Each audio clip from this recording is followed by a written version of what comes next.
เอาใจกำผ้านั้นกลับไปตีเฮอสำเปาตีเดิมนะใจกำผ้าก็กึดในใจหากว่าโภกโยธาใจ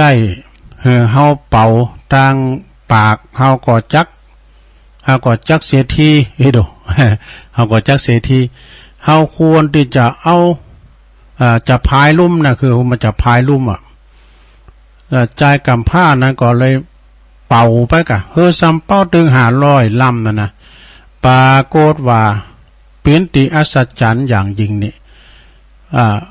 มันก็มีความยินดีว่าใจกำผ้านั้นเป่าแล้วถึง500 ลิ่มเนี่ยลุงไปปิวไปอยู่ที่แม่น้ำหมดป่ะใจกำผ้านั้นก็ทำความดีมาแล้วนะผู้โยธาโคนหารก็ว่าใจกำผ้านี่ได้ดีแต่มันก็เอาทองคำเหมือนปันว่ะเอาทองคำเหมือนมันเอาคำมันก็เอาทองคำไปหึงอาจารย์ให้ว่ะเนี่ยแล้วก็อยู่อุปถากอาจารย์ตามเดิมเนี่ยอยู่ไปบ่อนเมื่อบ่อนนานเสียงเราลือเกี่ยวกับใจกำผ้านั้นที่มันเป่าลุงในแม่น้ำก็อยู่บ่อนานเท่าใดนะเปิดก่อนเราลือกันว่าใจกำผ้านั้นมีความหู้นักเอกชื่อเสียงก็โด่งดังไปโทบ้านโทเมืองจนว่าไปถึงหูพระยาเจ้าเมืองก็ใจโภกโยธาคุณหารไปห้องเขามาเฝ้ากำผ้านะใจกำผ้าเขามาเฝ้าพระยาเจ้าเมืองแล้วก็ถามว่ามึงมีความสามารถอย่างได้ถึงเอาวันเป่าวันไปลุงน้ำทะเลใดนะบ่เพ่งเต้าอีเนอโดมันว่านะแถมหลายอย่างอยู่คาถาของข้าพเจ้านี่นะถ้าไปยังติดใจสนใจจะลองอย่างได้ก็มีอยู่เนี่ยพญาเจ้าเมืองแล้วพญาเจ้าเมืองก็ฟังแล้วก็นับถือใจกำผ้านั้นนะพญาเจ้าเมืองก็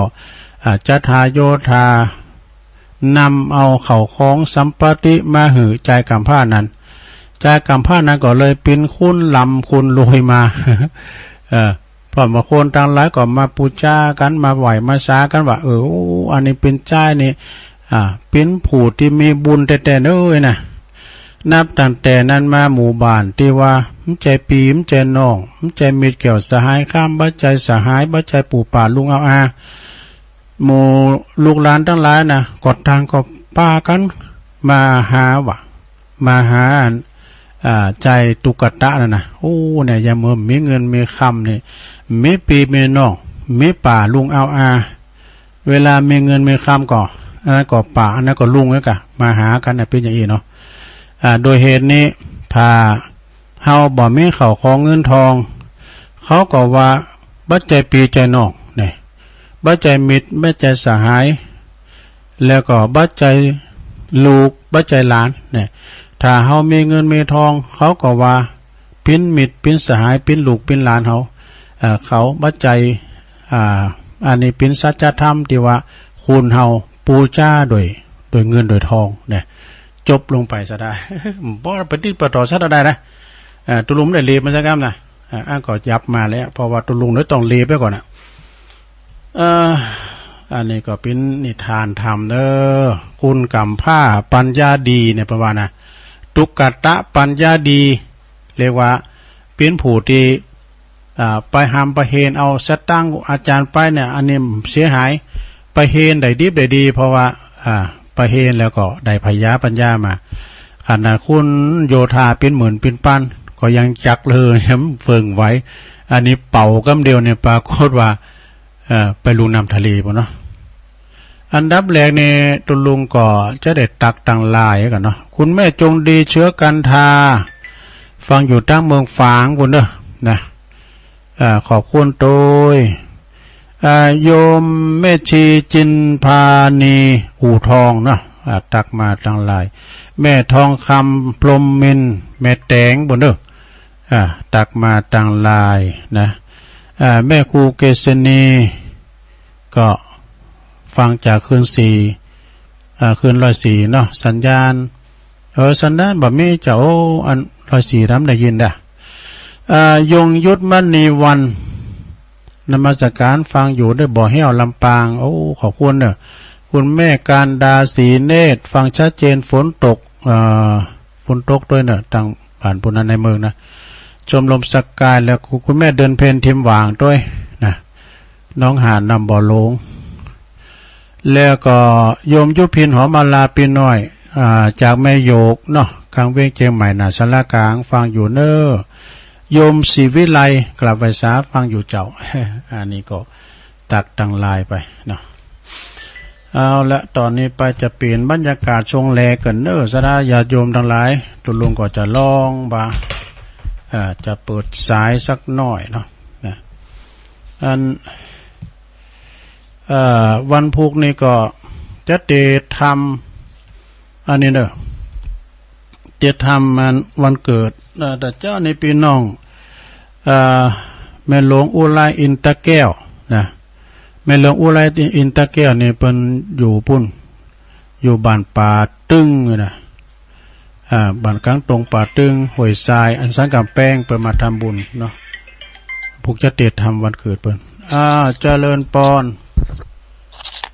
ติดแล้วไปสาเจ้าตุลุงแม่ฟังจากไหนบุญยวาดเจ้าแม่หยังกับแม่อ้อยบ้านวังหมอเจ้าแม่อ้อยเนาะเจ้าแม่อ้อยวังหมอฟังอยู่นี่ฟังนิทานจันวันพี่เนาะคุกกักเดี๋ยวมันได้เรียบดีเว้ยวังหมอนี่อยู่ลำปางเนาะเจ้าฟังบุญยวาดฟังบุญยวาดเจ้าชัดเจนดีเจ้าโอ้ดีกะบ้านหมอห่อนขนาดนี่ก็มันเจ๊ตกด้วยฝนน่ะไม่ฝนตกก็ยินดีไม่อ่อยเด้อเจ้าไอ้สัตว์เจ้าเป็นกำลังใจตุลุงนะเจ้าเมืองฟังลำปางมาก่อนเด้อไม่อ่อยวังหมอลำปางเนาะวันนี้วันที่4 สคไม่ได้เขียนเด้อบันทึกไปหมดนะสารธรรมยามแรงสารธรรมยามแรงแทน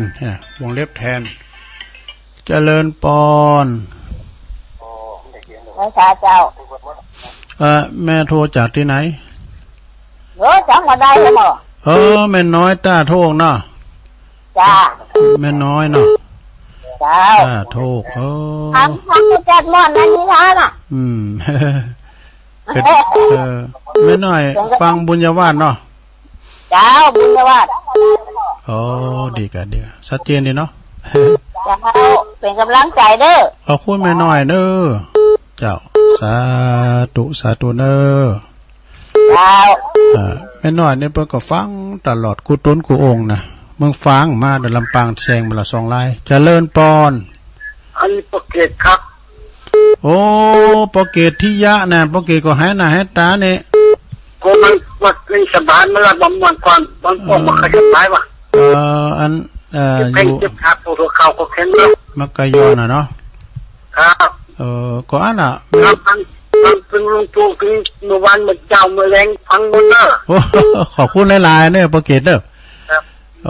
ก่อนหน้ากะไว้โปรเกตตัวนี้ให้หน้าให้ตาไปนะขอบคุณโปรเกตเด้อแล้วก็ปอสมจิตทำนาเมืองฝางปอจีเขาเจริญปอนสาเจ้าแม่อยู่ไหนแม่อยู่แม่แจ่มเจ้าแม่ศรีวิไลเจ้าแม่ศรีวิไลเนาะอยู่แม่แจ่มแล้วก็บ้านต่อเรือเจ้าบ้านต่อเรือเนาะเจ้าต่อเรือก็อาจารย์ใกล้นะอาจารย์เนาะเขาฟังอาจารย์อยู่แต่โทรกับตอนเปิ้นเจ้าเต้นแล้วเพราะว่าเดี๋ยวนี้มันคุ้นฟังตอนกลางวันเนี่ยพอหลายเนาะวันนี้ข้อคิดความหูนับเจ้าถ้าเอาเจ็ดฟ้าจันแล้วสบายใจเจ้าขอบคุณหลายๆเด้อแต่พอดีพงไม่ต่อเจ้าเจริญปอนแม่ศรีวิไลเด้อเจ้าสาธุต่อเฮาเนี่ยเด้ออันแม่แจ่มนะโอ้สายขึ้นอยู่เนอะโทรมาติ๊กเจริญปอนเจ้าไว้สายเจ้าตุลุงอยู่ตอนไหนฮะอยู่ห้างชักลำปางจ้ะแม่ยังจ๊ะ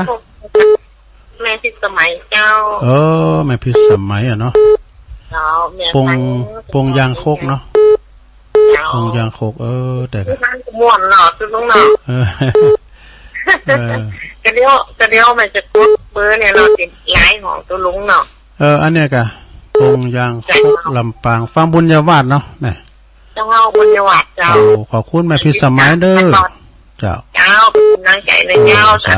ธุลุงอาทิตย์ตามกูตุนกวงท่านมาหาออกตุลุงก็ฟังตลอดอ่ะเจริญปอนเจ้าไว้สาเจ้าแม่บุญปันแหละเจ้าแม่บุญปันศพเตี้ยในพี่น้องบ้านเฮาฟังเจ้าแล้วเนาะเจ้าฟังเจ้าแล้วเจ้าฟังสถานีอันเนี่ยก็หัวต้องซักเนี่ยเนาะเจ้าคนเราซักโอ้ชัดเจนกับมันจะไกลหรอดังดีเจ้า2การรถเนาะไปด้วยกันนะ3โอ้3แล้วโอ้พอดีกะยังบอกนี่เจ้าลุงโตแล้วอาจจะเป็น4เนาะเจ้าโอ้แม่บุญปันนี่ผู้นำบุญดีแท้ขอบคุณแม่บุญปันเด้อเจ้าไว้สาเจ้าศพเตี้ยจอมตองเปิ้นยังรวมโตก็ย่ำแล้วแต่ว่าอันเปิ้นได้อยู่ปุ่นน่ะไปอยู่ศพเตี้ยจอมตองเนี่ยเปิ้นจะไปพวกกะไปเมืองฝางเนอะ13เดือนจะประกาศทำก้ามก่อนข่าวสารงานบุญวันที่3แล้ววันที่13นะวันที่13ก็ไปตานเต้นกันเมืองฝางเจริญปอนแต่แม่สาวจ้าเฉลิมอันนี้ใช้ประกันแม่ซีท่อนะจ้าตลงข้าให้สอบเป็นขั้นตะปูจ้ะเปิ้นไปเชียงใหม่เปิ้นมาหม่เต้นอ่ะเปิ้นติดสาธารณกิจเปิ้นอ่ะไปเชียงใหม่ไปมาหม่เต้นใช่ประการฟังจากสถานีไหนแต่ถ้ามาดูเดิมมันแก่จะยิงดังตะโกนอย่างกับมุกมันฝนตกตีเตอเมืองฟางบ่ได้ยินด่ะเป็นท่ามาตัดเศษเนี่ยดีกะเดี๋ยวนี้ก็ปดปินดีก็เป็นน้องลำปางกะองค์ขลุงในเมืองก็มีนะกับทางงานหอยต้องซักให้ด้านน่ะแต่ลำปางก็โทรมาดิ๊กๆเด้อขอบคุณแม่ชีนะสาธุอนุโมทนาวันพุกเจ้าตุลุงก็มาเหมือนกันเหมือนเดิมเนาะรายการตุลุงแต่มันจะมีวันพฤหัสบดีกับวันเสาร์เนอะวันศุกร์นี่อาจารย์ท่านพระครูเปิ้นมอบหมายถวายเวลาให้กับตุปีเก่งวัดศพหานไปแล้วนะตุลุงก็มา2เจ้าที่3 ถึง 5 โมงเนาะพวกเจ้าก็ยกวัดมาบ้านเจริญปอนแม่อยู่ทั้งใดครับเจ้าโอ้ฟังสถานีไหนนี่ถ้าบัดอุดมน่ะชัดเจนจัดดีน่ะโอ้ก็ได้ทีเดียวเนี่ยกะแม่บัวพัดเนาะบัวพันนี่จ้ะบัวพิษไปบ่หรอแม่บัวพันทำตับเต้าแม่วันมันถึงได้สถานีเดียวเนี่ยต้องหูห้อยตึงได้ตอนที่ไหนเมื่อคืนมาได้2 ตีแต่กะโอ้ก็ชัดเจนจะดีกันเนาะ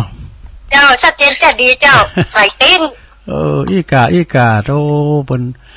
จะขอบคุณแม่บัวพันกับมารายงานแล้วเนาะใส่ประกาศเจ้ากับว่าเจ้าสาธุแม่ชีทอดไหลมันเต็ดกา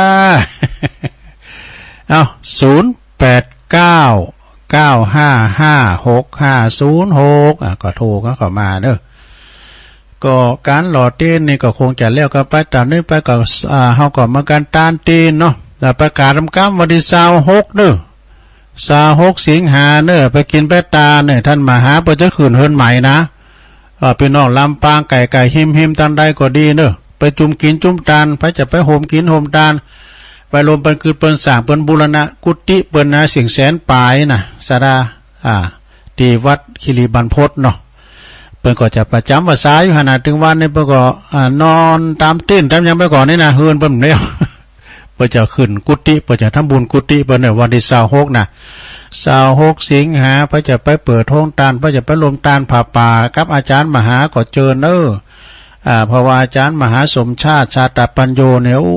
ยเปิ้นเป็นบุคคลที่ว่าหลองหนน่ะบุตรโผตั้งหนึ่งเกยคุณงายของครูบาอาจารย์เปิ้นฮู้จักหมดไปช่วยการช่วยงานนี่วัดไต่วัดเหนือตันใดเปิ้นก็ไปมีคุณูปการนักพูดนักจานักอู่นะเจริญปอนค เจ้า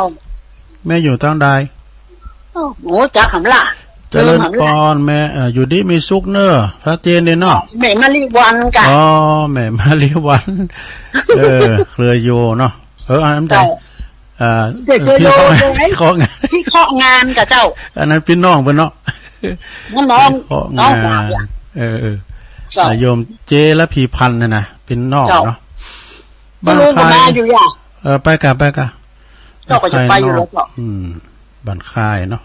เจ้าบ้านค่ายบ้านน้ำเมืองน้ำเมืองน้อยบอกมาตัวเนอะน้ำเมืองนะตุลุงว่าไปป้าแบบนี้เลยมอกางัวกาควายมันได้อ่านอันนี้โอ้วันนี้จะได้ไปกดกางงูกับควายแล้วเนาะเจ้าเนี่ยอยู่เจ้าดีละขอบคุณแม่เนอะเจ้าไหว้สาเจ้าไหว้สาเจ้าเอาเฮ้ยตัวอีกก่อนเนาะตึกแม่มารีวันนี่ก่อนเนาะก็เดี๋ยวก็มาว่ากันต่อทำกรรมหนึ่งสดายาโยมทั้งหลายลุงพักเบรกกำเดี๋ยวกินน้ำกินทากันเด้อเดี๋ยวมาต่อกันได้เราในทานน้ำเนาะเจริญพร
เอาแล้วศรัทธาญาติโยมต่างหลายเจริญปอนศรัทธาช่วงที่สองสุดท้ายเนาะมาจ้ากันแฮมขณะนี้ตันต่างหลายก็กำลังหับฟังรายการสารธรรมยามแลงซึ่งตามปกติก็เป็นรายการของอาจารย์พระครูอภิวัฒนวิกรมท่านผู้อำนวยการคืนสีขาวของเฮาเนาะแต่ว่าวันนี้เปิ้นบ่าสะดวกจัดเนาะไปปฏิบัติศาสนกิจเปิ้นก็เลยบอกให้แม่เดือนเพ็ญทิมหว่างโทรมาหาตุลุงทำกรรมหนึ่งนะตุลุงเปิ้นไลน์มาจำขิมอ่านไลน์นะกะ เปิ้นก็เลยแม่เดือนเพ็ญโทรมาท่านพระครูว่านี่มนต์ตุลุงจัดแดนเปิ้นกำเน้อเปิ้นติดงานเตียงใหม่เว้ยตุลุงก็เลยมาเข้ารายการเนาะวันพุธนี้ก็เป็นรายการตุลุงโดยตรงตี3เนาะยกวัดมาบ้านวันพุธนี้จะเดททำแฮปปี้เบิร์ธเดย์เนาะวันเกิดของเจ้าเปิดมาเล่งเพลงโดยนะก็มีพ่อหลวงสุเมธอินตะแก้วแม่หลวงอุไรอินตะแก้วเนาะพร้อมกับลูกหลานเนี่ยปุ่นเปิ้นอยู่บ้านป่าตึ้งเลยนะบ้านป่าตึ้งตำบลสันทรายห้วยทรายเนาะตำบลห้วยทรายเนาะอำเภอสันกำแพงปุ่นนะแล้วก็แม่เดือนฉายอิน แม่เดือนฉายอินตะแก้วด้วยนะเปิ้นเป็นวันเกิดเปิ้นประกอบมาทำบุญแล้วก็พวกเจ้าวาทำเปิ้นนี่กันเนาะ พวกเจ้าก็ยกวัดมาบ้านจะได้มีกิจกรรมเนาะไหวพระหับศีลอย่างตามปกตินะลงเนอะไปวัดไปวามแล้วก็จัวเนี่ยเนอะนะ ยกวัดมาบ้านโยงขันเกี่ยวตัง3โยงเข่าป่าเจ้าโยงเข่าบาทนี่นะเนาะอีตังยังกินจิเนาะสวดแผ่เมตตาสวดนกยุงทองนี่นะอุตเตอาเปตามแบบฉบับตุลุงเนาะประดังปอสมบัติแม่บุญพิมพ์ตัวเนอปุ่นเจ้าจังเคนฟังกันอยู่เป็นแฟนพันธุ์แท้ไอ้ดูป่อบุญยงบุญเลืองบันศาลานำแพหางดงตัวเนอป่อบุญยงประดังตังอันสายไต่ก็อันปอจำรัดแม่แก้วมณีหารอยู่เรามาคงนะฟังอยู่ไว้เนาะแต่เจ้าก็มีนะแม่อ้อย แม่อ้อยเปิ้นอยู่วังหมอลำปางฟังจากบุญญาวาสเด้อแม่อ้อยนี่เปิ้นก็ฟังกูตนกูองค์น่ะแม่น้อยต้าโทกอันนี้แม่น้อยก็ฟังตลอดเด้อฟังกูตนกูองค์นะแล้วก็เปิ้นโทรแม่นด้วย มือแม่นด้วยมือหมอมือแม่นด้วยเนาะ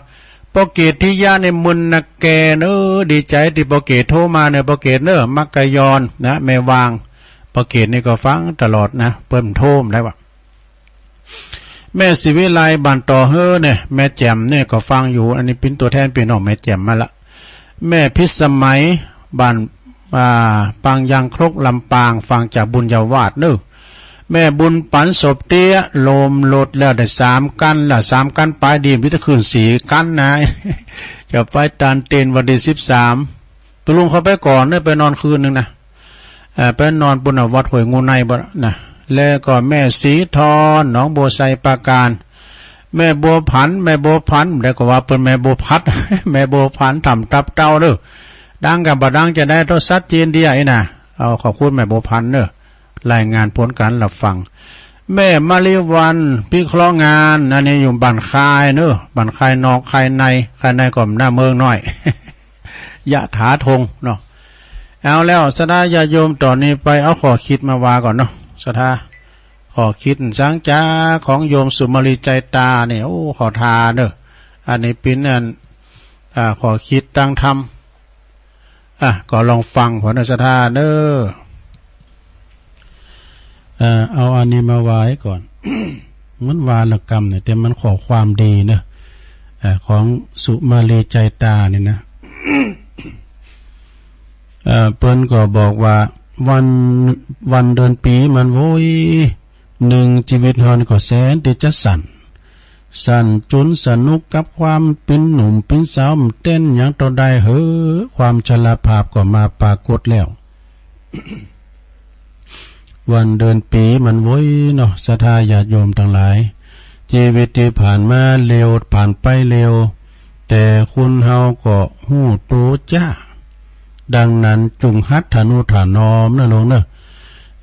จงหัดทนุถนอมหือเป็นทนุถนอมความสัมพันธ์ทำไมตรีก็กุมลุ่มลาระหว่างปอก็ดีแม่ก็ดีพี่น้องระหว่างมิตรสหายบริวารญาติมิตรเปิ้นลมเฮนก็ดีเปิ้นลมงานก็ดีคบค้ากันมา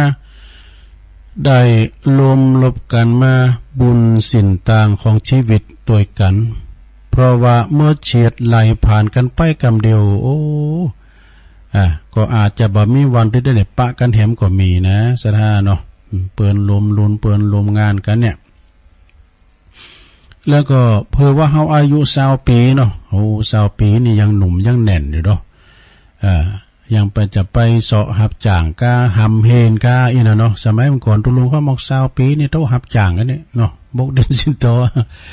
แล้วก็เปิ้นไว้หำไว้เฮนเปิ้นก็เฮนกันไปจนได้เป็นคู่อย่าตุลุงเขาก็โหกุ่นควิดไปอันนี้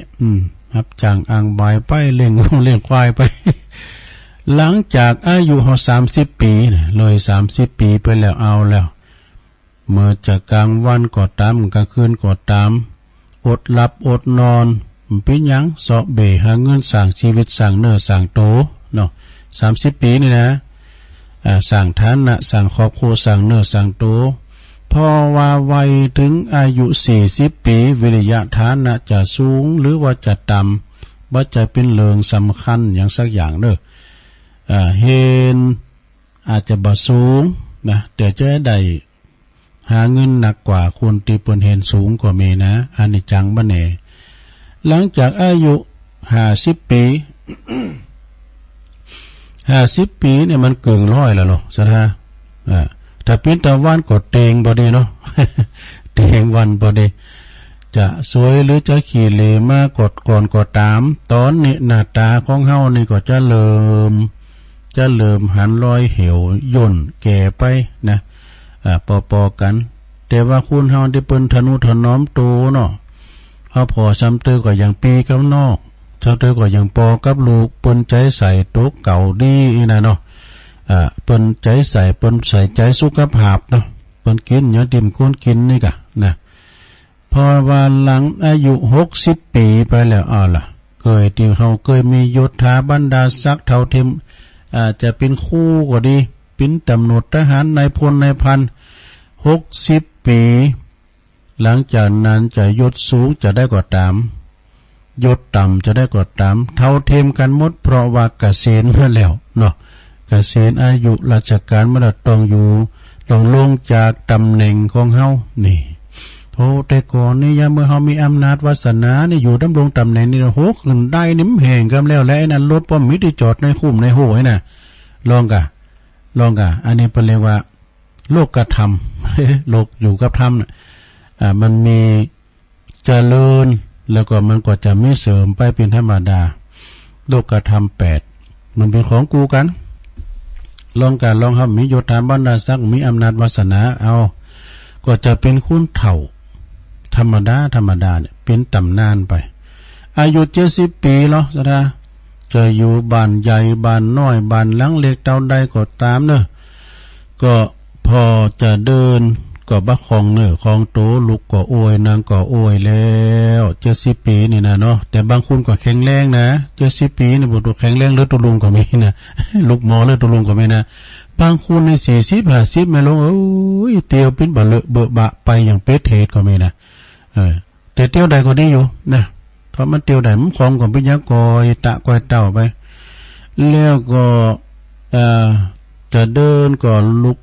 เตียวก็บักของโตตีเมตีหืออยู่คลุกอยู่มุมได้มุมหนึ่งตานก็พอละเนาะโอ้สปอร์ตไล่เคยส่องมาเนี่ยเปิดก็ไปส่องตีเนี่ยเฮามันจะจุดเด่นแล้วเนาะพอหลังอายุ80 ปีเนี่ยศรัทธาญาติโยมทั้งหลายพอหลังอายุ80 ปีนี่เท่ากับพระพุทธเจ้าเนี่ยพระพุทธเจ้านี่มีประชนมาอายุ80 พรรษาก็เข้าสู่นิพพานนะการภายเลย80 ปีไปนี่โอ้ได้กำให้เนอะได้กำให้เป็นกำให้เพราะว่าก่อนอายุ80 ปีก็มีนะ80 ปีน่ะจะมีเงินหนักก็หรือตามจะมีเงินหน่อยก็ตามเนี่ยลงเด้อมีหนักก็ตามมีหลายก็ตามมีหน่อยก็ตามก็ขาดความสามารถที่จะจ่ายเงินแล้วนะเขาเอามาจ่ายเยี่ยมหยางซื้อกินยุกินยาในกะอายุ70-80 ปีเนี่ยนะจะไปลงทุนเขาก็แก่แล้วนี่เท่าแก่แลหมนไปแล้วนี่มันเต้นเบิ่นแล้วหลังอายุ90แล้วดู90 ปีนี่ก็จะเป็นแม่ยิงหรือจะเป็นปอใจปะอุ้ยมาอุ้ยก็ดีหมดสมรรถภาพบ่แป้กันนะก็คือว่าต่างคุณทางการ90 ปีเนี่ยบางรายนี่ก็สินจำดีศรัทธาญาติโยมมีหลงมีลืมก็ครูบาภัยจิตเนาะสุมาดีๆพาดพิงเพิ่นนะพระครูโสพลจันทคุณเนี่ยที่ปรึกษาเจ้าคณะตำบลเหล่ายาวเนี่ยตุลุงก็ไปกันเวลาไปทำบุญไปไหวไปกราบนมัสการเพิ่นนะก็ไปสวดเพิ่นเป็นเก้าเป็นหูอายุ90 ปีแล้วนะเปิ้นทางสูตรต่างอย่างน่ะได้จะดีซะนะสินจำเปิ้นดีเนี่ยอ้ำใส่มือเนาะครูบาไปคิดนี่นะแล้วก็จำได้หมดจำได้หมดไผเที่ยวคืนไปไหนได้สบายเนี่ยก็เป็นบุญเก่าของเปิ้นได้ที่เที่ยวได้ไปเป็นคุณก็เปิ้นก็โพดเมตตาเนาะพออายุ90 ปีน่ะจะเป็นปอดใจก็ตามเป็นแม่ยิงก็ตามปะอุ้ยแม่อุ้ยก็จะหมดสมรรถภาพบับแป้กันเลยนี่เต่ากันหมดแต่ว่าถ้าหลังอายุ100 ปีหรือ100 ปีมีก็มีกะอายุ103 ปีก็อุ้ยลงหมอนโนนพรมมาแบนปะเบาะก็งามนี่นะอันนี้หลังอายุ100 ปีนี่จะอยู่จะนอนนะจะอยู่ในทานนอนหรือว่าทานลุกขึ้นนั่งกอดเท่ากันนะถึงจะลุกจะนั่งจะอยู่ก็แค่นั้นประมาณนะทั้งชีวิตของเธอและฉันนี่หรอกก็จะเป็นไปในทำนองบัดแตกต่างกันหรอกมันก็ลุกก็โอยนั่งก็โอยเหมือนกันนั่นเนาะอายุ100 ปีนี่นะชีวิตมันก็เท่านี้เองจะพอหือออกจะพอหือหันจะพอหือทะลุดังนั้นก็จงโหงแหนสิ่งดี มันยังอยู่นักเนี่ยนะศรัทธาเอ้ยรักษาดูแลร่างกายดีๆเนี่ยที่ยังเหลืออยู่น้อยนิดนี่นะแล้วก็ของพยายามเอาคืนมาพองนะจะไปหักโหมเท่าเละแกแลมหมนมาแล้วเนาะขอให้อยู่โดยที่ว่าดูแลสุขภาพของเฮาให้ดีที่สุดนี่เปิ้นว่านะเมื่อชีวิตของเฮาเดินเกือบจะถึงปลายทางแล้วลองว่าเลี้ยวไปพอตั้งหลังแถมค่ำหรอคุณเฮาจะรู้สึกว่ามันเป็นเช่นนั้นเองนะอย่าไปนึกว่าตัวเองแน่อย่าไปอิจฉาไผอย่าไปเสียดายอย่าไปเสียใจกับสิ่งใดเพราะว่าชีวิตมันก็เท่านี้เอง อันนี้ก็เป็นนั้นขอความนะขอความที่เปิ้นสูงมากก็ขอทาดินเนอร์ศรัทธาเก็ดเล็กเก็ดน้อยเก็ดเล็กเก็ดน้อยตีได้เก็บมามาจากับศรัทธาญาติโยมทั้งหลายแล้วก็มีแถมนะศรัทธามีในหนังสือก็มีเก็บหันหน่อยนี่นะอันนี้อันนี้เคยว่าแล้วกันนะอันนี้เป็นเคยว่าละเดี๋ยวมาตอนนี้ศรัทธาก็มีคำคมของขงเบ่งเนี่ยขงเบ่งเนี่ยถ้าเป็นคนจีนก็ชนะแล้วได้อะไรบ้างถ้าเฮาชนะอีนะศรัทธาเฮาไปเทงเปิ้นเฮาชนะหรือว่าเฮาแป้กำเมืองเขาว่าแป้ก็คือชนะนะไปเทงกับลูก้าชนะแล้วลูก้าก็จะหน่อยลุ่งนะก็ไปเทงบนนี้เนาะก็เอาไปเทงชนะกับเพิ่นรวมงานเนาะชนะแล้วความสามัคคีก็จะหดหายไปนี่แต่ถ้าว่าเฮาชนะกับเจ้านายชนะแล้วชีวิตของเฮาก็บ่ก้าวหน้าการงานก็บ่ก้าวหน้านี่แล้วถ้าว่าเฮาชนะกับญาติพี่น้องเฮานี่เหรอชนะกับญาติพี่น้องซำเตอมันผิดพ้องมองใจกันนะปีกับน้องนี่นะพี่น้องออกต้องเดียวกันมาเนี่ยซำเตอก็พ่อแม่จัดสรรมรดกมันบาดเทียบเท่ากันเนี่ยมันทันลากันเนาะก็ถือก็ฟ้องร้องครับมรดกก็มีมรดกเลิศก็มีโลเนาะถ้าเทงชนะญาติพี่น้องก็ชนะหลังจากชนะแล้วญาติพี่น้องของเฮาก็จะจืดจางหายไปนี่พ่อแม่พี่น้องศรัทธาต่างหลายเปิ้นว่าพี่น้องเฮาเนี่ยฮักกันแป้งกันไว้กันไข่พิษกันน่ะลองเอาสตางค์ให้กันยืมมันถึงพิษกันจะคือมื้อน่ะเนาะสุดท้ายก็พิษกันก็เรื่องเงินเรื่องทองนี่แหละศรัทธาเรื่องมรดกตกทอดพองเทงชนะกับปืนเนาะชนะแล้วปืนของเฮาก็จะลดหน่อยลงไผมันขบกับเฮานะถ้าเทงชนะกับคุณหักชนะแล้วความหักก็จะจืดจางไปเนี่ยแล้วก็ถ้าเทงชนะกับไผชนะไผก็ตามก็คือชนะได้หมดได้สู้เฮาชนะใจตัวเองบ่ได้นี่การเฮาชนะใจตัวเองเนี่ยค่าศึกใหญ่ก็คือใจเฮาเนี่ยศรัทธาวันนี้ว่าเฮาไปแล้วนายนะเขามาจูไปอยู่เนี่ยยังก้านใจตัวเก่าเนาะยังไปอยู่เนี่ยนะเปิ้นว่าตัวเฮาเข้มแข็งเติบโตถึงจะเป็นผู้ชนะอย่างแท้จริงนี่อันนี้โพธิสุตตาพรเปิ้นก็ว่าคำคมของขงเบ้งคำคมของขงเบ้งศรัทธาญาติโยมทั้งหลายเป็นกรรมบักเก่าเนอะอันนี้เป็นตัวจุยนะเสียงมันก็จะเพี้ยนไปหน่อยหนึ่งต้องมา64แล้วนะเอามาเสริมให้หน่อยเนาะต่อไปก็ศรัทธาญาติโยมเรื่องบุญวาสนากันเนอะเปว่าบุพเพกตะปุญญาตาปุญญุตาบุญวาสนาภายในกาลก่อนนี่เปิ้นว่านะเปิ้นก็ว่าอย่างศรัทธาบุญมาวาสนาส่งบุญเฮาก็หันมาไปนะเปิ้นก็บอกว่าบุญบุพเพกตาปุญญุตาบุญวาสนาในกาลก่อนในการก่อนเปิ้นว่าแข่งแข่งพายแข่งอะหยังก็แข่งได้นะแต่ว่าแข่งบุญแข่งวาสนานั้น มันแข่งกันบ่ได้นะแต่กันเอาซ้ำเตือนนะโอ้เปิ้นเกิดมาละอ่อนว่าวันซื้อนี่ก็ลังเอาลูกเอาผัวเอาลูกมีรถมีลาขี่แล้วอ่ะเนาะเฮายังไม่ขี่ด้วย เขาหีหาบ่ได้เนาะละอ่อนเขาหมู่มันนะเขาทำงานดีแต่ทำงานดีนะเงินเดือนเขาดีเขาก็เอาเนาะเพราะว่าบุญวาสนาต้องมีการทำไว้สะสมไว้เปิ้นว่าหลายภพหลายชาติเหมือนกันนะแล้วก็จะต้องทำไว้อย่างต่อเนื่องสม่ำเสมอเอาจะหันได้ว่าบางคนเนี่ยเกิดมาเนี่ยตุกไล่เข็นใจอันนี้ก็แต่ว่าไปก็เปิ้นได้ทำบุญเลยเนาะ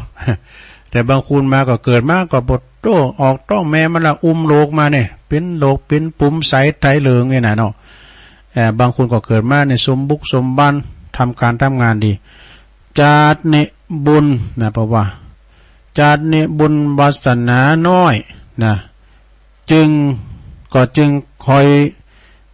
ยแต่อิจฉาคนอื่นเนี่ยบุญเฮาวาสนาเฮามันหน่อยก็อิจฉาเพิ่นนี่เนาะ ท่านอย่าได้ดวนข่มขืนใจจาดเนยังบ่มีโอกาสเพราะได้เกิดเป็นมนุษย์พบพระพุทธศาสนาจึงจำเป็นต้องทำบุญนะสดาไว้หนักนะ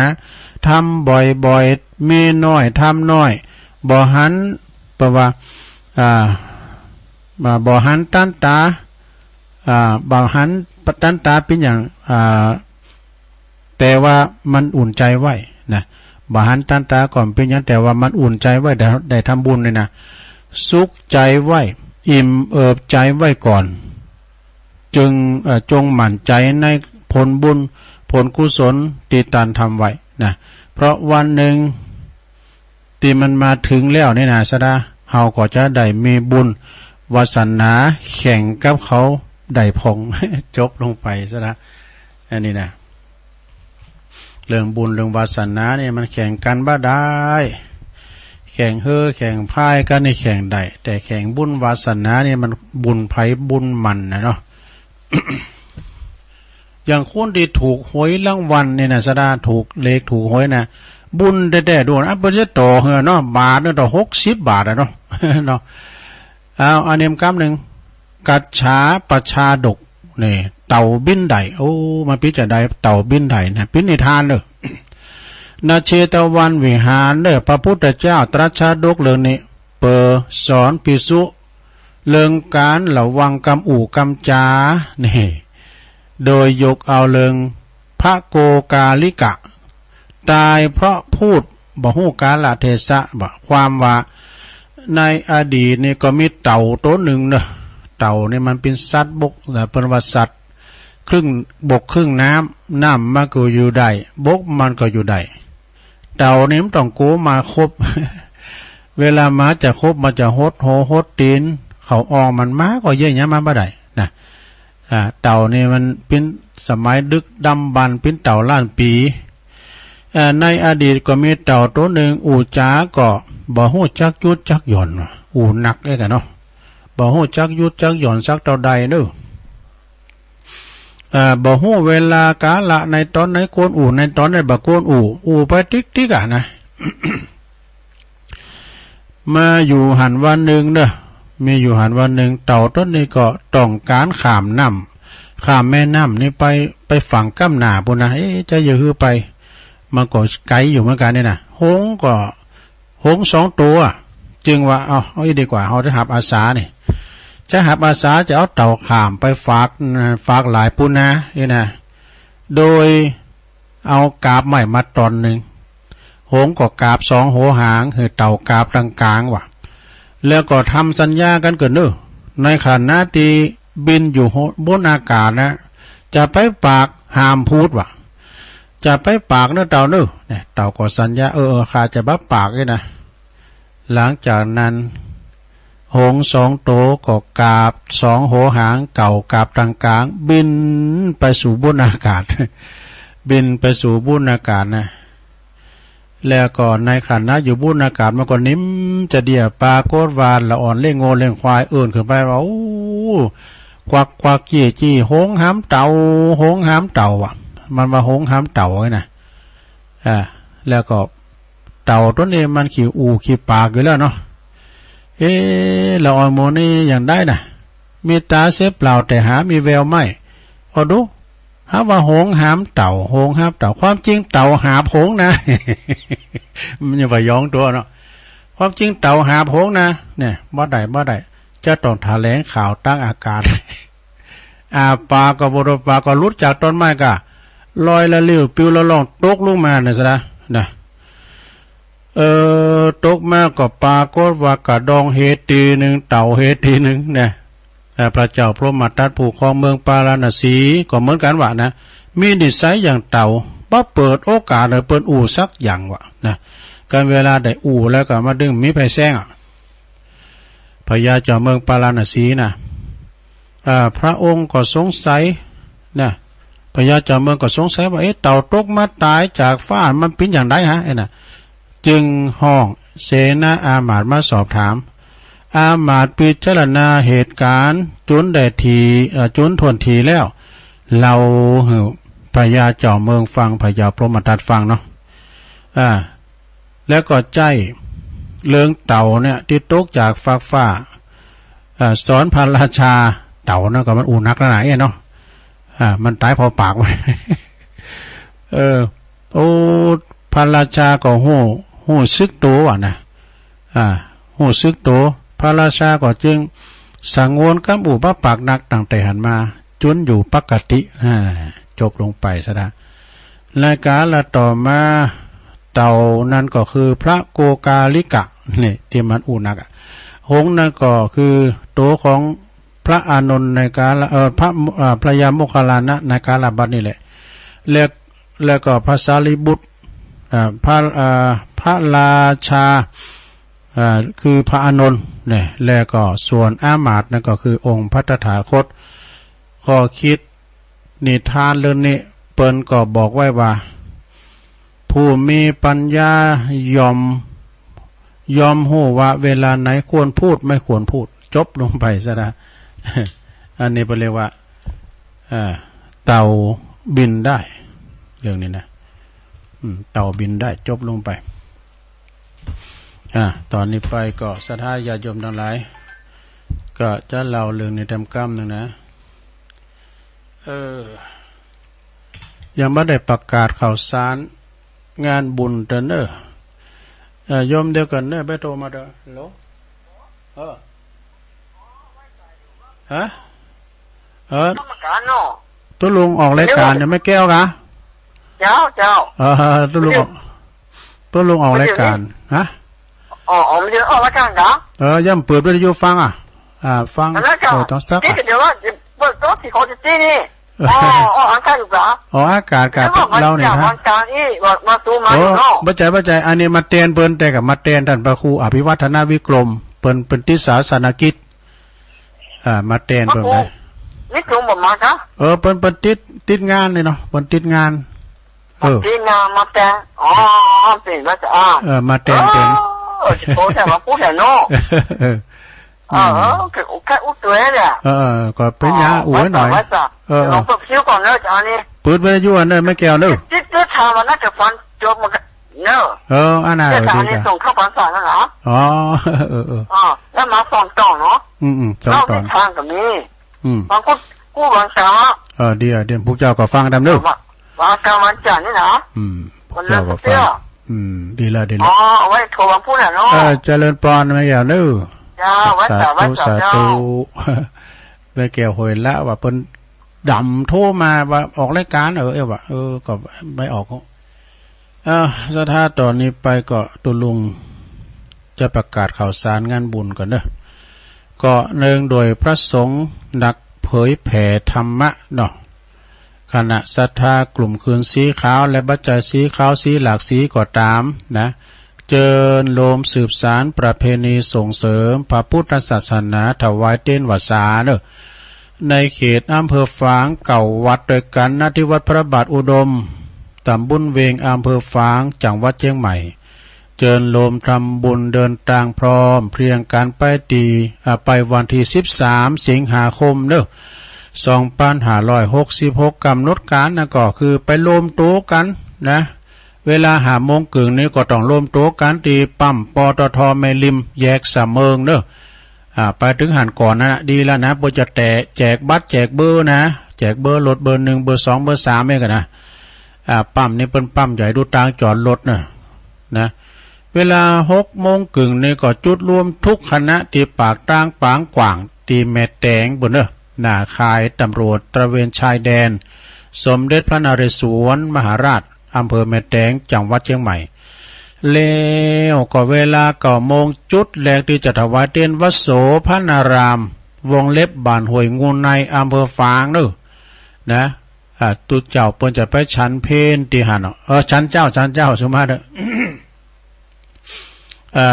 อไปฉันเจ้าโดยโยมกนกพิษชัยนาพร้อมด้วยคณะสงฆ์เปิ้นจะถวายภัตตาหารเช้า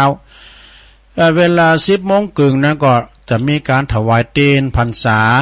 ที่เก้าลิม9 วัดณที่วัดพระบาทอุดมนำบ่อสาวา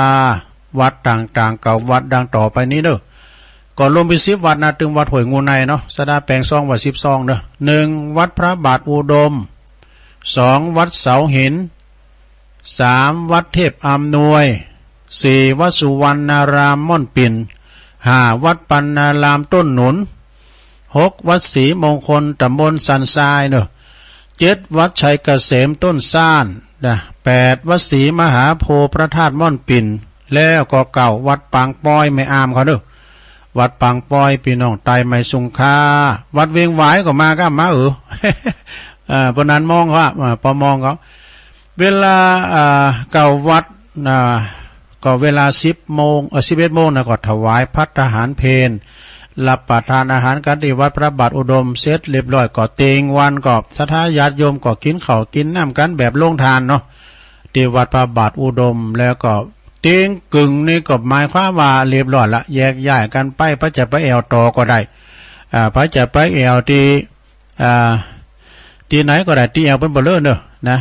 ไปแม่น้ำโก้ปุงก็ได้เนาะไปหลายตีก็ได้เนาะศรัทธาอันนี้ก็เป็นข่าวสารงานบุญก็เกมลดเกมคุณกันศรัทธาญาติโยมก็ไปเดินทางกันโดยสวัสดิภาพโดยปลอดภัยอาจารย์พระครูว่าตัวลุงเขาไปนอนก่อนเปิ้นเนาะไปตั้งท่าตั้งลำอยู่แต่ไปนอนกันหลายอยู่บ่ว่าจะเป็นครูบาอาจารย์ดังดอยสะเก็ดกาดังเวงผับเป่ากานี่นะที่เปิ้นจะไปนอนกันนี่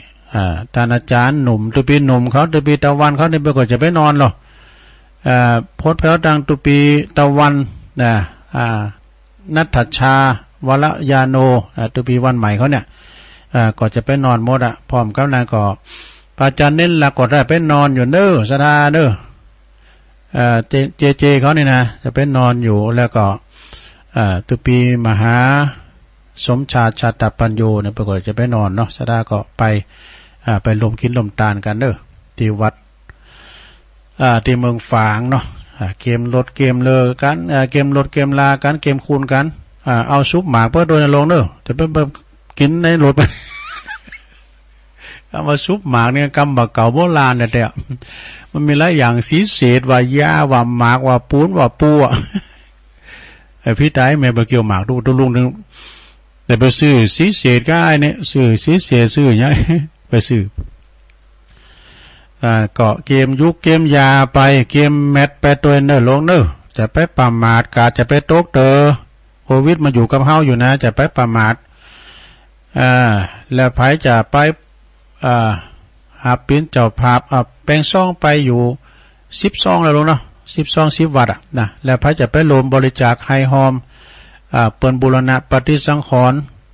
วิหารพระเจ้าละแข่งหลวงพ่อนะก็หลายวัดก็ไปช่วยกันนะศรัทธาญาติโยม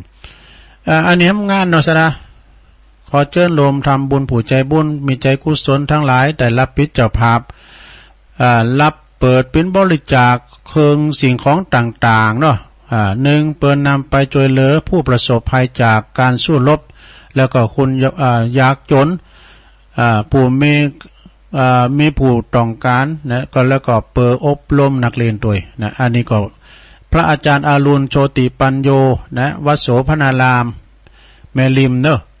ก็ข้าใดก็มีเครื่องนุ่งห่มเมื่อกะอย่างเก่าก็มีอย่างใหม่ก็มีปิ้นผ่านนุ่งโคใบต่างๆก็เกมไว้ด้วย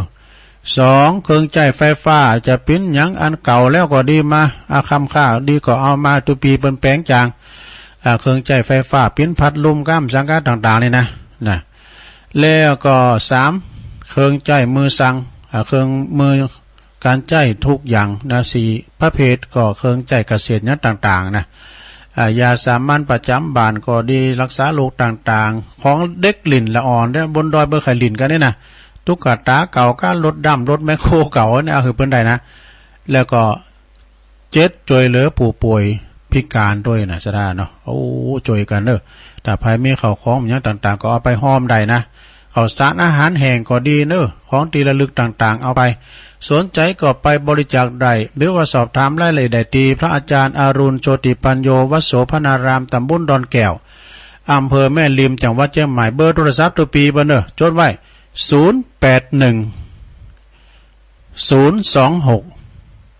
1807ฟังแฮมก้ำเนอะ081 026 1807อันนี้เบอร์ของตุปีอรุณเนอร์รักษาการเจ้าวาดวัดโสพนารามนะวัดโสพนารามเนาะเพิ่มเติมมาก็คุณเบ้นสิรินทิพย์บุญเลิศเนอร์ฟังจากกรุงเทพฟังทางเฟซจ้าไอ้นะแล้วก็มีนิกรชัยน้อยนะจากหนองล่องแล้วก็คุณแผนสกายหนึ่งด้วยก็มากำลุนเลยเนาะขอบคุณเนอะ สดาญาโยมก็ในค่ำคืนนี้ก็เป็นวันศุกร์ก็ฟังหลวงพ่อท่านพระครูสุจิตานุรักษ์เปิ่นจะได้มนต์นำเนอะเปิ่นจะได้เกมมันนำมนต์เนอะสถาเปิ่นจะได้สวดมนต์ออนไลน์สืบชะตาออนไลน์นะวัดพระบาทอุดมนำบ่อซาวาก็ตั้งแต่20:00 ถึง 4:00 เนาะค่ำคืนนี้เป็นวันศุกร์แล้วก็วันพุธวันเสาร์ก็ปะกันเช่นเคยเนาะตั้งแต่ 3:00 ถึง 5:00 ตุลุงก็เป็นคิวตุลุงวันเสาร์มีกิจกรรมยกวัดมาบ้านตามเคยนะแล้วจะเตธรรมอานิสงส์วันเกิดจะทำมงคลสหาเกิดยังมีด้วยนะหือกับอันพี่น้องต่างปุ้นแม่หลวงอุไรเขาเนี่ยอินตะแก้วเขานี่แล้วก็แม่หลวงเชิญเดือนฉายปุ้นเปิ้นอยู่สันกำแพงเนาะถวายเพลเจ้าโดยพุกวันนี้เป็นวันเกิดของเปิ้นด้วย เอาแล้วเนาะตอนนี้เจ้าก็ได้เก่าสายมาละเรียบร้อยตอนนี้ไปก็จะรอบ2เด้อพระจะโทรกันเข้ามาก็โทรมาได้0899556506แม่แจ่มก็มาแล้วลำปางก็มาแล้วแม่อายชัยประการฝางก็มากันแล้วเนาะองค์ขลุงในเมืองก็มาแล้วตอนนี้ไผแต่โทรมาแถมตั้งจอมตองนะก็มาแล้วแม่บุญปันเขาเนาะทรงนี้ก็ทรงที่ว่าจะสายห่างทรงสุดท้ายเนี่ยเพราะว่าจะสายจะแบบปอถี่เหมือนกับสายชงแรงเหมือนกันเนาะ0899556506ก็โทรเข้ามาเด้อวันที่11ถึง18เด้อที่วัดพระพุทธบาทตากผ้าวัดพระบาทตากผ้าเพิ่นจะทำบุญอุทิศครูบานะเจริญพรเจ้าไว้สาเจ้ามาสมบูรณ์มันแม่สมบูรณ์วงแสนอยู่บ้านไร่ศิลาทองวงแสนนี่เนาะวงเจ้าวงแสนบ้านไร่ศิลาทองเจ้าอำเภอเมืองจังหวัดลำปางโอ้อำเภอเมืองได้ยินอยู่นะฟังไหนบุญญาวาสได้ไหมเจ้าฟังบุญญาวาสดีกันชัดเจนเลยนะแม่เนาะชัดเจนดีเจ้าฟังสบายอันฟังตามสบายบนบัตรโต๊ะโอ้น่ากับบัตรโต๊ะตอนนี้ก็มันจะโต๊ะนะมันบดมันมืดมันได้มันโต๊ะมันบดบหันตะวันเลยนะแล้วแต่ว่าโต๊ะเป็นอย่างนี้แดดนี่มันอย่างเงี้ยโอ้กันจัดการกลางแจ้งในโมนเนี่ยมันบ่ฮ้อนเนาะก็เอาโซล่าเซลล์มาตากแดดไว้ให้นะอันแม่หลวงเปิ้นมาตานเจ้าแม่หลวงอุไรเขาจับแดดสักคำนี่ขอบคุณแม่สมบูรณ์หลายๆเด้อ เจ้าไว้สารเจ้าแม่สมบูรณ์วงแสนบ้านไร่ศิลาทองนะฟังจากบุญญาวาสเจริญปอนนมัสการเจ้าลุงแม่หยังเจ้าอย่างข้างนี้มีคำนะแม่คำมีเนาะอยู่บ้านไหนคำนี้อันนี้โกงบ้านแม่โกงตำบลบ้านเปาอำเภอเมืองจังหวัดลำปางเจ้าลำปางเนาะชัดเจนเนาะเจ้าจุลุงยังมาหมอจะรอวันนั้นได้มือหอไปชักตัวหอท่านพระครูมันไปพะเยาไปทางเนาะไว้โอกาสหน้าแล้วแม่เด้อยินดีหลายเด้อสาธุสาธุเจ้า089-955-6506เจริญปอนไหวสาธุจุลุงแม่จันเลื่อนใสมาแล้ววันนี้บดคืมวันคำนะโต๊ะกับพุ่นโต๊ะเหรอโต๊ะกับพุ่นอ่ะมีฝนจ้ะน่ะมีมันมีแต่ว่าฝนอ่ะวันนี้มีบดได้ว่าก็อ่อยมาหน่อยนึงมันโต๊ะบ่หลายน่ะตกหมอกแผ่นดินโยมมันมันกูมันเสกนะอย่าว่าไปนอนเมืองฝางกันอาจารย์ครูว่าเนี่ยว่าตุลุงเขาไปนอนเมืองฝางด้วยกันไปตั้งลำบนดูต่างได้จัดการยังดีนะเพิ่นจะไปเอาเตียนเดือนวัดพานอนพระบาทพันจอมผอพุ่นไปนี่กะถ้าต้องโก้งมาด้วยนะไปเอาเตียนก่อนเตียนเดือนครูบาดอยแล้วก็โกงบารบอกะโกงบารน้ำก๊กมันก็ได้หมูนะตูกับหมูตังแต่ต้องบ่อน้ำมันบ่อน้ำมันอ่ะตั้งรักมันมีน้ำฝุ่นนั่นกะอันเคยไปมันก็แล้วตู้หุ่นตั้งก็จะดีมันก็แหละเดี๋ยวมันเต็งต่างดีหมดอ่ะนะโพสกันหมดอ่ะเดี๋ยวเนาะไปตอนได้ก็โพสกันหมดอ่ะตั้งรักมันดีไปเอามาได้เลข0ตัวนะครับเดี๋ยวได้กันแม่เขาไปวันที่13เนาะไปอีออกตี4นะครับอันอีทมันจะมาหับเปิ้นอาจารย์พระครูบอกแล้วเหรอเจ้าจัดเจนดีนะตุลุงขอบคุณแม่จันเด้อเจ้าไว้ใจแม่จันเรือนไสเวียงตาการแม่แก้วได้ยินอยู่ก้าแม่แก้วยะวาห้วยละเจริญปอนนมัสการพระอาจารย์เจ้าแม่หยังอ่ะแม่บัวเย็นจันทบบ้านสีหมดเก้าลำปางเจ้าแม่บัวเย็นเนี่ยนามสกุลหยังก่อนเจ้าจันทบจันทบไปเนาะเจ้าบ้านสีหมดเก้าจังหวัดลำปางฟังตั้งแต่เจ้าแล้วไหนลำปางฟังบุญญาวาสได้ไหมเนาะเจ้าบุญญาวาสแน่นอนกับคืนไปไกลนะเธออำเภอเมืองไปเนี่ยเจ้าเดี๋ยววันที่13อาจารย์ไปก็ไปอยู่แม่เขาไปเนาะไปเจ้าเดี๋ยวไปเจอกันคุณเนาะขอบคุณหลายๆเนอะแม่โบเย็นจันทบสาธุอนุโมทนาเจ้าสาธุเจ้าอันนี้สีหมด9เนาะลำปางสายลำปางก็มีหลายอยู่สายเว้งป่าเป่านะสายตั้งละปูนจังหมายพุ่นพดแป้วปุ่นกะห้วยน้ำดันหมดเมืองลี่ในอินดูบ่เนอะต้องเครื่องส่งบรรลุมาเป็นเดือน2 เดือนบุญละคนเฒ่าเขตเหมือนกันเนอะง้อมบ่โตไอ้นี่บ่ได้ยินครูบาอาจารย์เจริญปอน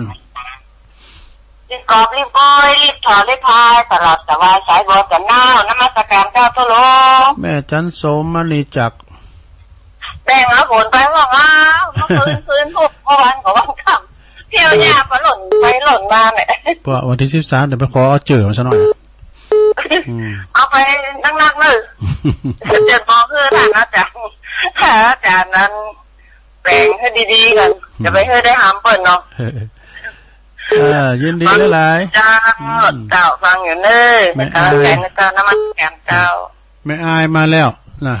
ฝางก็มาละเจริญปอนสายเจ้าตุลุงแม่หยัง เดี๋ยวมีเทียนแก้วหนองยางเนี่ยเจ้าอ๋อแม่เทียนเนาะเจ้าปันน้องย่างนะรู้น้องย่างเนาะเจ้าอยู่ตามอยู่อำเภอในตะเถเจ้าจะตุลุงเจ้าอำเภอแม่ทะเหมือนกันได้ทางขึ้นบุตรลาเจ้าตัดเย็นดีเจ้าบ้านหนองยางอำเภอแม่ทะเนาะบ้านนาดูเจ้านาดูกะนาดูเจ้าตำชื่ออย่าเจ้าชื่อแม่เขียนนามสกุลแก้วหนองยางเจ้าแก้วหนองยาง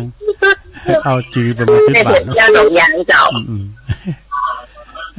ชัดเจนนะแม่เนาะเจ้าชัดเจนดีเจ้าทางครูอยู่นะเจ้าขอบคุณหลายๆเนอะอนุโมทนานะแม่เนอะเจ้าไว้ตาเจ้าแม่เทียนแก้วหนองยาง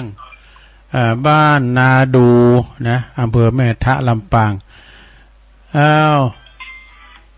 เจริญปอน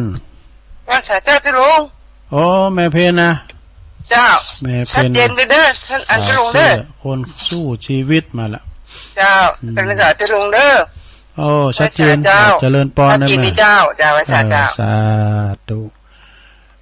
ทางงานนิกรชายน้อยก็จะไปนอนเนาะไปนอนโดยกันบุญเมืองฝางนะแล้วรถโฟวินไปว่ะสมณเณรเอาลักก็จะไป ไปจัดรายการปู่หน่อยนี่อาจารย์ท่านอาจารย์พระครูวานะไปตั้งลำอยู่ปู่หน่อยตุลุงมันเอาบัดได้อิดนี่นะไปจัดรายการกับปู่หน่อยตัวปีหนุ่มเขาก็จะไปนอนบ่กะตัวปีหนุ่มตัวปีตะวันนั้นถิ่นเขาเนี่ยท่านอาจารย์นะครับนะวัดห้วยตองวัดฝ่ายหินแล้วก็เพิ่นจะเครื่องส่งไปถ่ายถ้ำนะเพราะว่ามันไกลกะว่าก็คงจะใจของอาจารย์ท่านพระมหาสมชาติตีห้วยงูในนะแล้วก็ตีห้วยตอตีอันพระบาทอุดมก็เอาจูเอาหากะจูสถานีบ่ตุปีเลินบ่ดึงจางตุปีเจริญโจติธรรมโมเพิ่นก็ควบคุมเสียงอยู่หั่นเนาะถ้ามีก็โทรมาทำเนิ่นเลยเวลาหานาที0899556506นะใครอยู่ตั้งใดก็โทรกันเข้ามาเด้อแม่อุ้ยหมอนดำเนาะมองมาลีอันนี้แม่สีบุญนาที่ดงป่าหวายนะเพิ่นก็ฟังตุลุงนายโดแม่อุ้ยหมอนดำนี่อายุเป็น100 ปีแล้วนะ เหมือนกับแม่อุ้ยกองค่ำริมตะพานเนาะนี่อยู่เสาหินสีบัวบานบนน่ะอันนั้นก็ฟังตลอดฟังรายการ แต่เมื่อวานนี่นะเมื่อหลำจะได้ยินเพราะว่าได้ยินเมื่อเจ้าในชัดเจนเลยนะเมื่อวานนี่อย่างหมู่ลงกลางหมู่ตั้งงานนันกลางเมืองก็ไม่ใครได้ยินเจริญปอนแม่เจ้าผู้ลุงแม่หยังจ้าแม่บอกพี่ถ้าพออำเภอก็ขาเด้อบ้านจุดหลวงแม่บอกพี่ทับโพยเนาะทะโปทะเนาะทะโปบ้านเนี้ยก็บ้านจุดหลวงต้นยางงามเจ้าบ้านจุดหลวงเนาะต้นยางงามไหมอำเภอก็ขาเจ้าต้นยางงามทั้งจึงหวานเนาะทั้งบุญญาวาสเด้บุญญาวาสก็ค่าได้เจ้าแต่เจ้าอำเภอแม่ทะอันนี้เดี๋ยวอำเภอก็ค่านะฟังชัดเจนเลยนะแม่เนาะเจ้าทั้งคืนบุญญาวาสเจ้าโอ้ดีแล้วฟังกันไปหลายๆเนอะโอ้ฟังจึงหวานเองแต่เมื่อเจ้าเนี่ยมันได้ยินเนาะตี 3มันได้ยินมุนขึ้นไปที่ดารุณีมาคืนน่ะมี2 ทางหลายตีหรอดีละแต่ก่อนก็ทั้งตีดารุณีตีเดียวนะทั้งมีคืนบุญญาบาทได้ทั้งคืนบุญญาบาทดีแล้วกันขอบคุณแม่โบตัวนั้นน่ะสาธุเจ้าใช่ได้บ่ได้ฟังตอนเจ้าเนาะตอนเวลาตี 3นะตี 3นะบุญญาบาทเปิดตี 3นะฮะแม่หยังก็แม่เรนูบ้านน้องนอนใจเนี่ยเจ้าจำได้ก่อนมาลองได้โทรนะตุ้งเนาะลองดอนใจเนาะเจ้าสารปีนะเจ้าดอนใจสารปีชัดเจนดีไหมเจ้ามันนี่ฟังทางโทรศัพท์เจ้าอันฝ่ายหินบดีไฟเห็นบัดนี้เจ้าว่าคือมันดังเจ้าตีเตอร์ในเมืองเบิ่มโทรมากันเจ้าเกี่ยวกับอันฝุ่นตกเองอะเนาะเน็ตมันดับบัดดี้ก็จะ เจ้ามันถูกวันเธอนี่ปากกับน้องตุ้ลุงเนาะบ้านอุดมนะเจ้าใช่นะกะเดี๋ยวยินดีเนอะเจ้ากลับไม่สาเจ้าเป็นกำลังใจให้เจ้าอนุโมทนาเป็นว่าต่างงานวิทยุมันค่อยดังนะแต่ว่ามันดังต่างงานแม่แจ่มก็ดีละต่างเมืองฝางก็ดีละแต่ก็ลำปางนี่สำคัญ แล้วก็ดังต่างงานห้วยตองซักนี่ก็พอดีละเนาะก็มีอยู่18สายเนาะรอบ2นี่ก็มีแม่สมบูรณ์วังแสนบ้านไร่ศิลาทองเด้อลำปางนะแม่คำมีบ้านแม่กงลำปางแม่จันเรือนสายเวียงตาการเด้ออันนี้ก็อยู่เวียงตาการสันปัดตองแม่บัวเย็นจันทบเนาะอันนี้ก็อยู่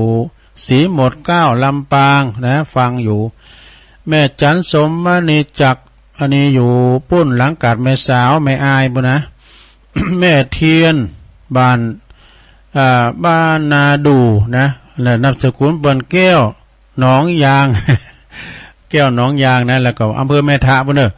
แม่เพ็ญขาวเตี้ยอันนี้คนบ้านเฮาเนี่ยนะตาจ้างเวงหนองหล่องแม่บัวคลี่ทับโพอันนี้อยู่บ้านจูดหลวงบรรจุหลวงไอ้เนาะ